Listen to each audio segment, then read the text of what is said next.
del voluntario. De todos modos, al rato con mi grupo de quinto voy a intentar conseguir a una otra persona, a ver quién se deja. ¿De acuerdo?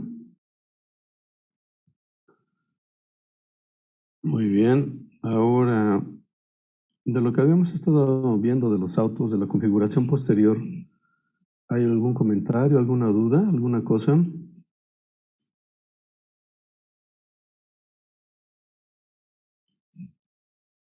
Nada de eso les genera ningún tipo de intriga o de curiosidad. Sobre todo acerca de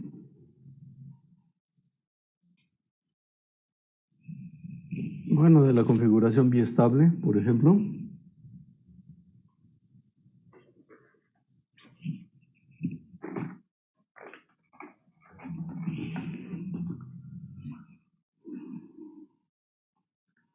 Déjame ver en dónde íbamos y ahorita continuamos.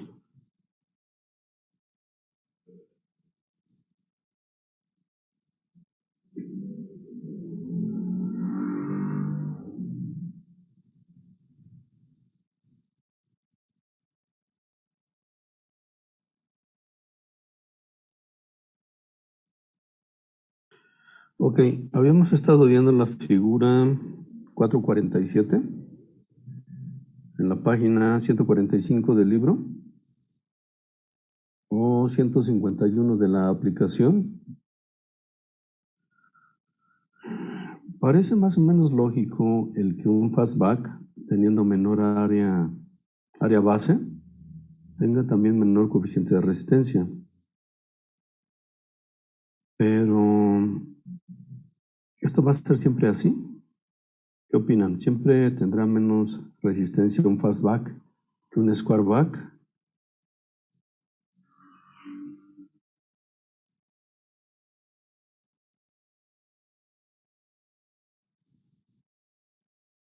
Para empezar, ¿qué es lo que hace que el flujo se mantenga adherido?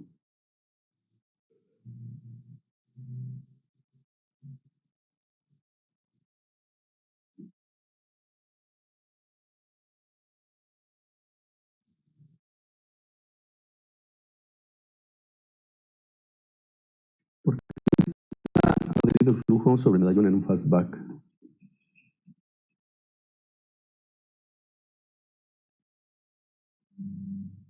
Bueno, en primer lugar,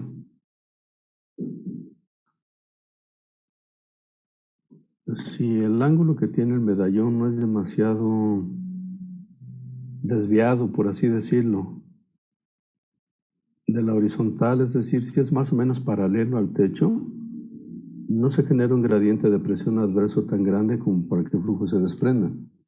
Pero adicionalmente consideren lo siguiente. Bueno, no es exactamente un fastback, pero imagínense que esto pudiera ser un fastback. Lo que vamos a tener es que sobre el medallón tendríamos vórtices tridimensionales parecidos a los vórtices de punta de ala. Y entonces, en el giro hacia adentro de estos vórtices, son los que obligan al flujo a mantenerse adherido sobre el medallón. ¿Qué les parece eso? Entonces vamos a tener una combinación de vórtices en la parte de atrás de un auto fastback. Como les decía, sobre los lados del medallón vamos a tener vórtices en forma cónica, similares a los vórtices de punta de ala. Y estos vórtices en su giro van a obligar al flujo a mantenerse pegado sobre la parte central del medallón. Y al final, en esta parte de aquí tendríamos una estela normal, pues llena de vórtices cuasi bidimensionales. Entonces tendremos la combinación de vórtices en un fastback, pero ¿qué inconvenientes puede tener esto? Por ejemplo, así a pura intuición, ¿cuál se imaginan que tenga más sustentación en el eje posterior? ¿Un squareback o un fastback?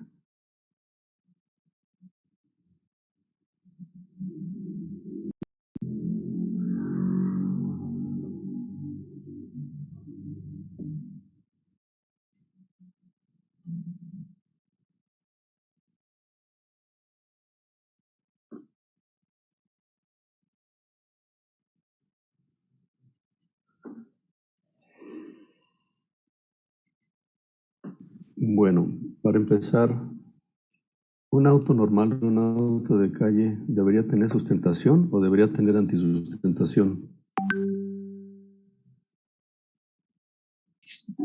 Bueno, el auto de calle ya hemos visto ejemplos, ¿no? Donde sí tienen sustentación. Ajá. Sí, básicamente sí tiene sustentación. De hecho, la forma de un auto de calle es similar a la forma de un ala. Es como si fuera un ala de alargamiento muy pequeño. Entonces, básicamente va a tener sustentación, pero como parte de eso, si el flujo es muy rápido por arriba del auto, digamos lo que sería el extra 2, entonces vamos a tener bajas presiones que van a generar sustentación. Si sobre el medallón tenemos un flujo muy rápido, un flujo adherido muy rápido, vamos a tener más sustentación que si el flujo estuviera desprendido, ¿cierto? Entonces, por un lado, en un fastback vamos a tener más sustentación sobre el eje posterior, pero adicionalmente puede pasar una cosa muy extraña. En ciertos casos, un fastback puede tener mayor resistencia aerodinámica que un squareback debido a precisamente a la presencia de los vórtices tridimensionales hacia los lados del medallón. Estos vórtices consumen mucha energía y como parte de todo este proceso de consumir energía, tienen una gran succión, los vórtices. Y esta succión se opone al desplazamiento del auto. ¿Qué les parece eso? Entonces, en muchos casos, un fastback puede tener un coeficiente de resistencia más grande que un squareback. ¿Cómo ven? No sé si hay alguna pregunta hasta aquí.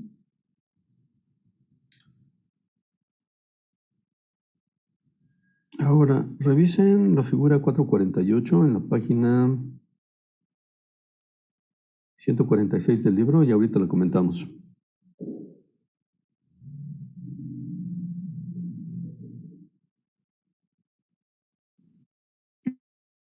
¿Qué, profesor? ¿Perdón?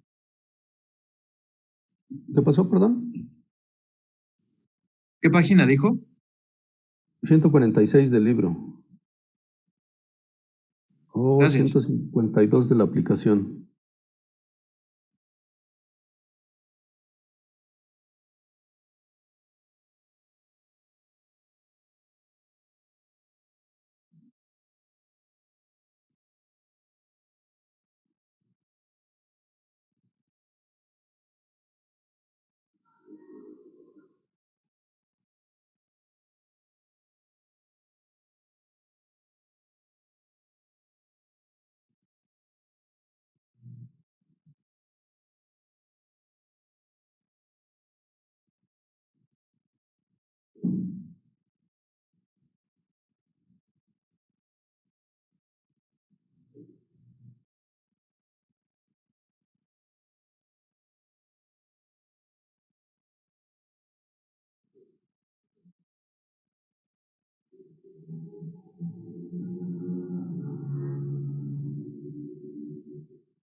¿Ya le entendieron?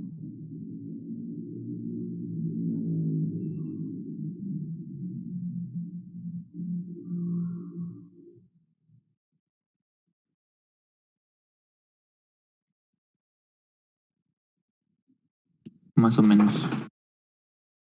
Y más o menos, ¿qué es lo que lograron descifrar de esto? Que es el drag es arrastre, ¿verdad? ¿Drag? Sí, arrastre. Ajá. Sí que era, me parece, el arrastre que va a tener un objeto cilíndrico dependiendo del ángulo con el que se lance o con el que se exponga a un flujo. Creo, pero ya no entendí lo de que el ángulo límite era como 55 grados, algo así, eso ya no entendí bien. Ok, no tanto es un ángulo con el que estés lanzando este objeto cilíndrico, de hecho es un cuerpo axisimétrico, pues, o sea, básicamente cilíndrico, más o menos parecido a una bala, como si fuera un cilindro con una ojiva en la nariz, pero lo que tiene peculiar este cilindro, voy a tratar de representarlo con este papel. Lo que tiene de peculiar este cilindro es que en la parte de atrás fue mochado, por así decirlo, a diferentes ángulos. Entonces, a ver si se logra entender. Tenemos el cilindro, esta sería la nariz, el flujo viene así, y en la parte de atrás se mochó, digamos, en donde está esta línea roja, con diferentes ángulos. El cilindro o el eje del cilindro es paralelo al flujo, pero la parte de atrás fue mochada a diferentes ángulos. ¿De acuerdo? Entonces, ¿qué es lo que está sucediendo? Primero, ese ángulo era muy sutil, era casi paralelo al eje del cilindro y por tanto casi paralelo al flujo. De hecho, tenemos dos curvas que fueron obtenidas por diferentes investigadores, pero quizás eso no es lo relevante. No coinciden del todo en cuanto a algunos detalles finos, pero de todos modos la tendencia es prácticamente la misma. Entonces, conforme los ángulos con los que estamos mochando la parte de atrás empiezan a ser más perpendiculares al eje del cilindro, se incrementa el coeficiente de resistencia. Pero llega un punto en el cual más o menos un poquito más de 40 grados para la tendencia con círculos y más o menos a 50 grados para la tendencia con cruces, ocurre un cambio drástico en el comportamiento. Hay unas líneas punteadas que son casi verticales en las gráficas.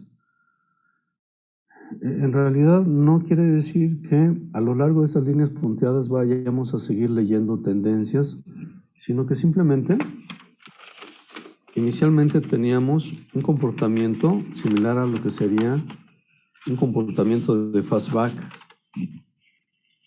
Y como les decía, poco después de 40 grados en el caso de un investigador y más o menos a 50 grados en el caso del otro, si originalmente el desprendimiento de flujo estaba ocurriendo, digamos, bañando la cara mochada, lo que sería el equivalente al medallón en el auto, cuando, ahora lo voy a dibujar con azul.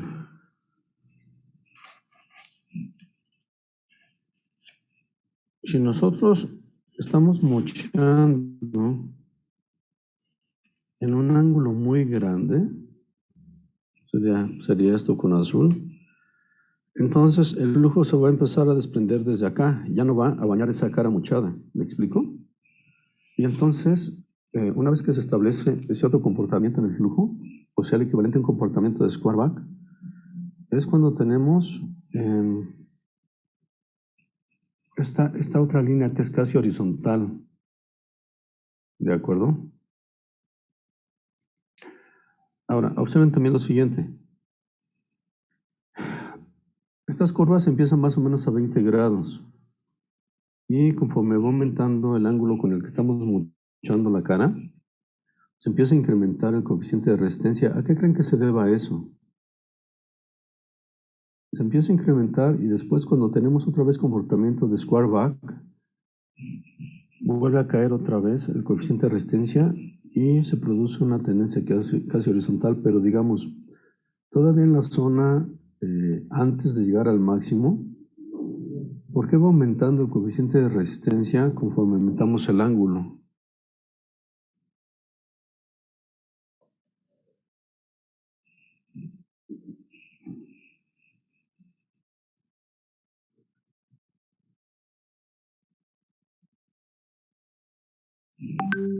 Por ejemplo, si nosotros tenemos un ala,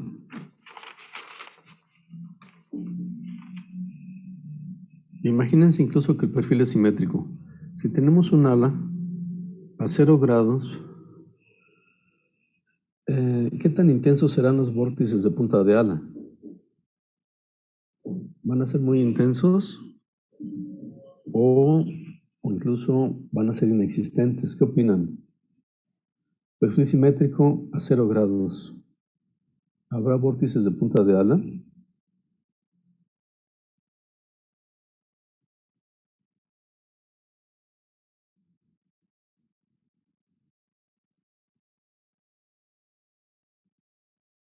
No, ¿verdad? No, no hay. Efectivamente, el joven Amaury tiene razón. No habría vórtices de punta de ala. Pero si nosotros incrementamos el ángulo, si ahora está, por decir algo, a 2 grados, vamos a tener vórtices.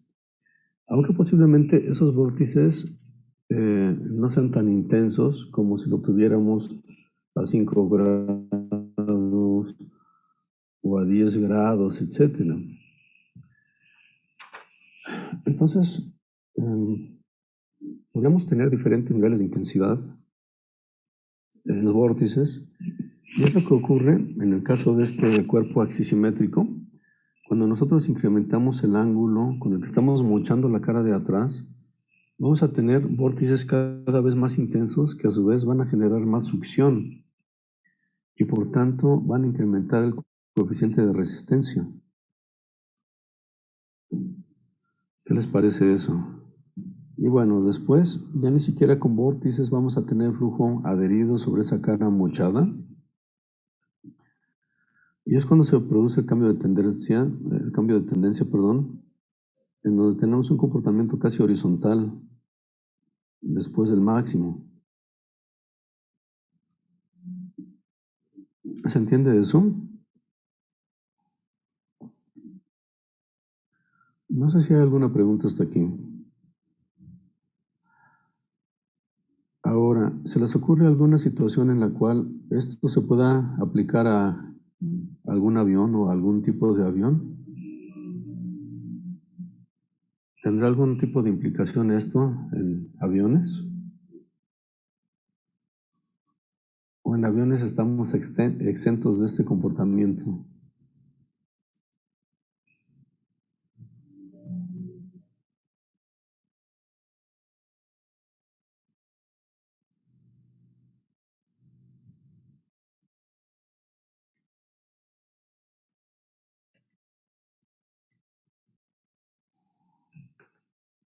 ¿Se les ocurre algún ejemplo en el cual podamos tener una configuración similar en un avión?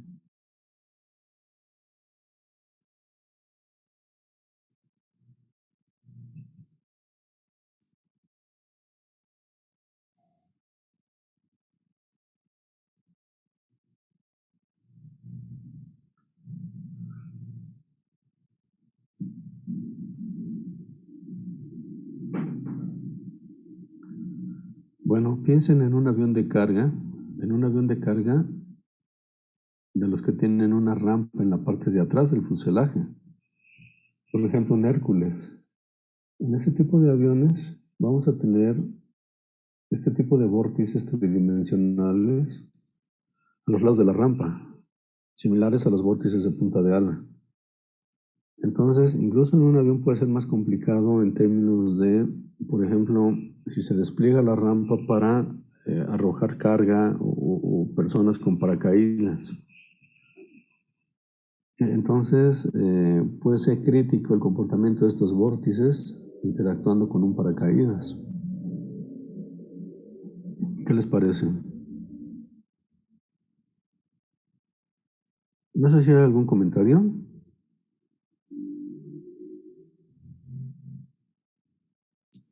Entonces, en esos se buscaría que no hubiera o que hubiera más bien.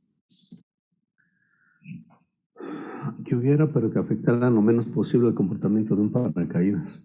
Es decir, si tienes vórtices, estos vórtices tridimensionales a los lados de la rampa, significa que vas a tener flujo adherido, que significa que al menos en principio vas a tener menos resistencia aerodinámica en el avión.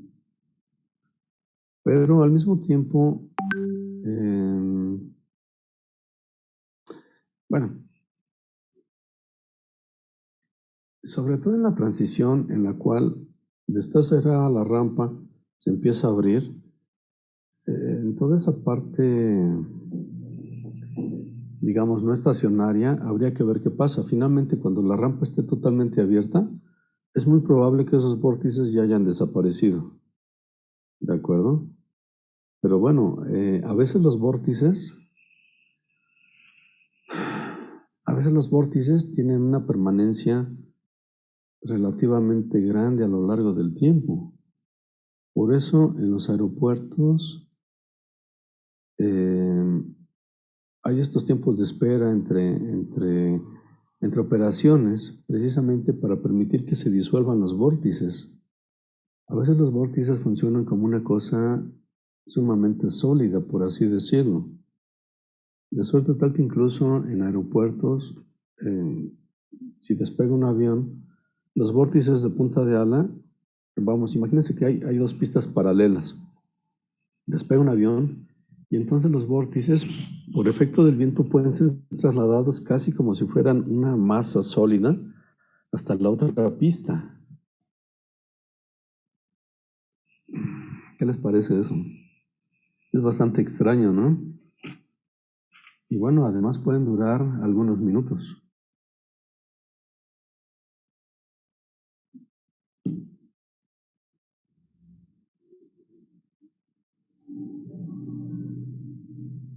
No sé si hay algún comentario.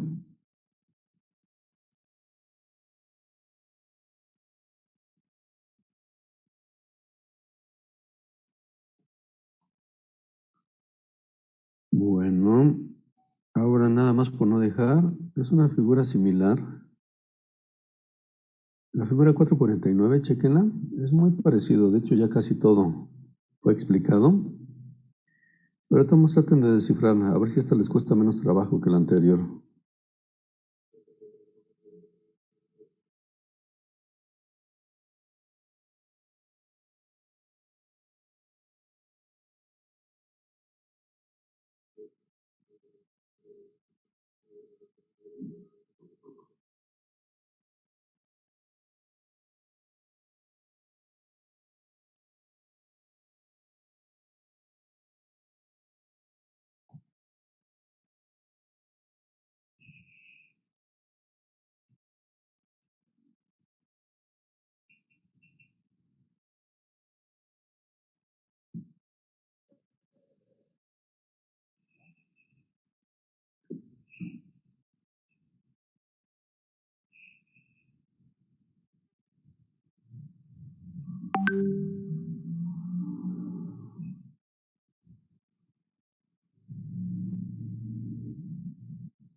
¿Ya lo entendieron?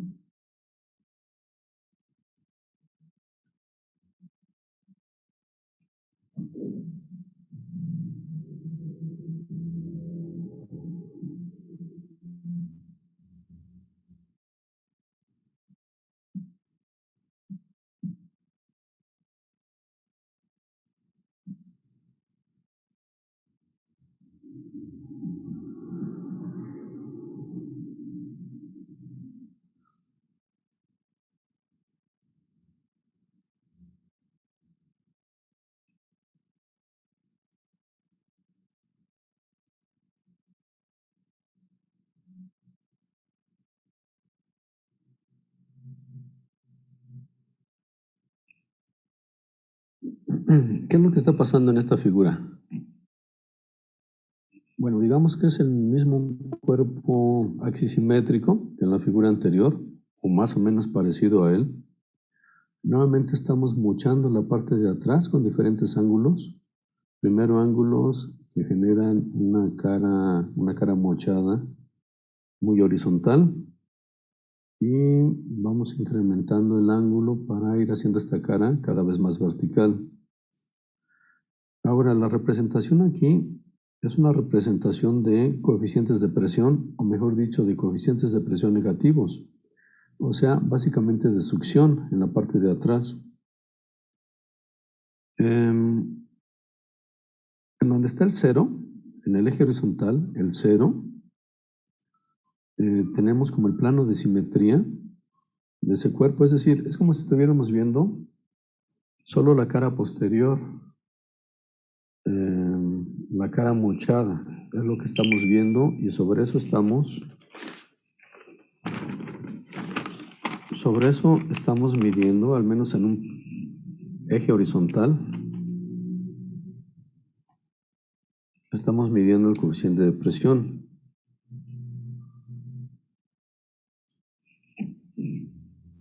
Entonces, imagínense que es la cara mochada. El cero está en el plano de simetría y en el extremo, digamos hasta el radio, tenemos la posición 1.0 que aparece en el eje horizontal de la figura. Y entonces estamos midiendo coeficientes de presión a lo largo de esto. Entonces, ¿qué está sucediendo? Bueno, lo que está sucediendo es que en donde tenemos los picos en la curva, tenemos las zonas de mayor succión. Y estos picos de succión corresponden a la posición de los vórtices y aparte a su intensidad. De suerte tal que conforme estamos incrementando el ángulo de mochamiento, por así decirlo, tenemos incrementos en la succión. Pero observen cómo hay una línea casi horizontal que corresponde a los cuadrados y que representa un ángulo de 70 grados. ¿Qué está pasando con esto? Bueno, lo que está pasando con los 70 grados es que el flujo ya no está bañando la cara mochada, sino que se está desprendiendo desde la parte de arriba como si fuera el caso de un square back. Y por eso ya no tenemos esta succión tan enorme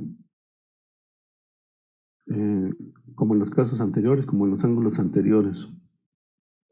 ¿Se entiende eso?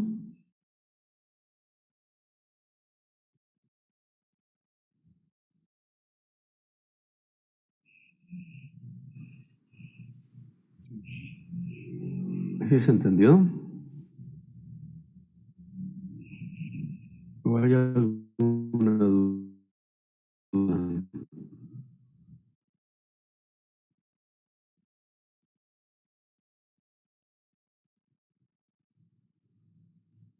No, profe, sí se entendió. Sí, claro, claro. Bueno, muy bien. Entonces, mañana es el equipo 5, ¿verdad? Y el viernes el equipo 1. Entonces, ni mañana ni el viernes nos vemos aquí en clase, excepto los que vayan al laboratorio. Y bueno, continuamos la siguiente semana. Dejamos la clase hasta aquí y continuamos la siguiente semana. ¿Sale? Profesor, una duda. ¿A qué hora hay que llegar a la escuela? ¿Tú eres del jueves o del viernes? Del viernes. Si quieren nos ponemos de acuerdo, pero más o menos entre 12:30 y 1. Si quieren, mañana nos mandamos mensajes para afinarlo. Pero es más o menos el tiempo adecuado para llegar sin demasiadas prisas y también para que dé tiempo de terminar a una hora civilizada también. Muy ¿Sale? bien, profesor. Muchas gracias. Ustedes también pónganse de acuerdo si prefieren a la 1 o a las 12:30 y lo vamos viendo. ¿Sale? Sale, profesor. Gracias. Bueno, muchísimas gracias. Que tengan buena tarde. Profe. Hasta luego. A Mauri, mil gracias. Gracias, profe. Buenas tardes. Hasta luego.